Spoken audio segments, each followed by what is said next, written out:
বনলতা সেন। কবি জীবনানন্দ দাশ। হাজার বছর ধরে আমি পথ হাঁটিতেছি পৃথিবীর পথে। সিংহল সমুদ্র থেকে নিশীথের অন্ধকারে মালয় সাগরে অনেক ঘুরেছি আমি বিম্বিসার অশোকের ধূসর জগতে। সেখানে ছিলাম আমি আরো দূর অন্ধকারে বিদর্ভ নগরে। আমি ক্লান্ত প্রাণ এক, চারিদিকে জীবনের সমুদ্র সফেন। আমারই দুদণ্ড শান্তি দিয়েছিল নাটোরের বনলতা সেন।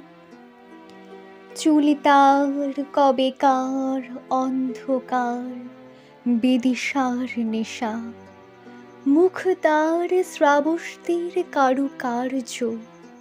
অতি দূর সমুদ্রের পর হাল ভেঙে যে নাবিক হারাইছে দিশা, সবুজ ঘাসের দেশ যখন সে চোখে দেখে দারুচিনি দ্বীপের ভিতর, তেমনি দেখেছি তারে অন্ধকারে। বলেছে সে, এতদিন কোথায় ছিলেন? পাখির নেড়ের মতো চোখ তুলে নাটোরের বনলতা সেন।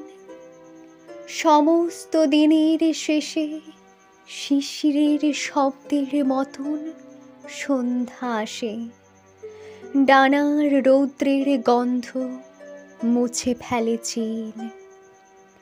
পৃথিবীর সব রং নিভে গেলে পাণ্ডুলিপি করে আয়োজন। তখন গল্পের তরে জোনাকির রঙে ঝিলমিল। সব পাখি ঘরে আসে, সব নদী ফুরাইয়ে জীবনের সব লেনদেন।